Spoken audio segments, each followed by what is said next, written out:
There can be a number of ways we create problems in our relationships, especially our intimate, partnered relationship. That's can be the hardest one. I often talk about that. And people they could sabotage their relationship potential if they don't understand attachment dynamics. And I want to talk about this in the simplest way I can. When you partner with someone, all of your childhood relational challenges will come to the surface. So it's just how it works, okay? I wish there was a scientific way I could quickly explain that, but the bottom line is when you partner with someone, you wake up all these dormant issues that you thought you left behind in your childhood and now are waking up. And I think it's because if you spend 18 years with caregivers or parents, that's a very long amount of time to solidify a relational foundation. I call it the relational blueprint. And then let's say a decade later, in your 30s or late 20s, you get into an intimate long-term relationship. All of that 20 years or so of foundational day in, day out modeling and back and forth exchanges with your siblings and caregivers and whoever you hung out with the most, that is kind of cemented into your nervous system. And so it emerges because an intimate partnership is the next longest relationship we have outside of our family of origin.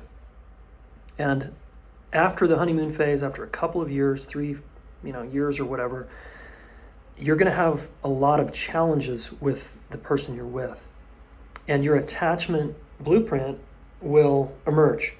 And there's 2 main types: seek and avoid. If under stress, when things get hard in your intimate relationship, you seek, that's probably what you did as a kid. If under stress in an intimate partnership, you avoid and move away from relationships because you see relationship as threatening and not helpful, that's probably what you did as a child. And so here it is. And if you're not remotely aware of this, you run the risk of sabotaging your relationship potential because you'll keep thinking the person is needy if they're coming toward you, or they're really shut down and just withdrawn if they're moving away from you. And you'll judge them as maybe emotionally unavailable or they're a big problem. And that's people. This is just human beings in an intimate partnership. This is how we are. This is how we operate. And it's very, very normal, all right? The more traumatic your childhood was, the more disorganized your attachment style will likely be. And that makes it more difficult as an adult in an intimate partnership. So there's a lot of work to do as adults around our attachment style and patterning that we grew up with. And I think that's extraordinary work. I think it's fun. I think it's interesting. It's very uncomfortable. But if you have a willing partner and the 2 of you are like, whoa, this is kind of wild how this works, anything's possible.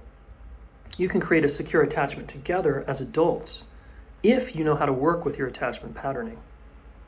And if you don't, you run the risk of blowing out of relationships after a few years because they're, quote, too difficult, the other person's too difficult, you're too difficult.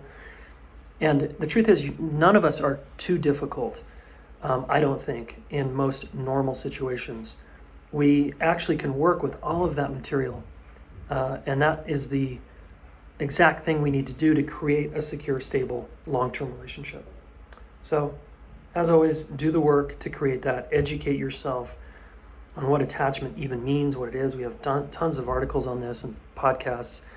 Research it so that you can be more aware of your attachment pattern and your partners or future partners.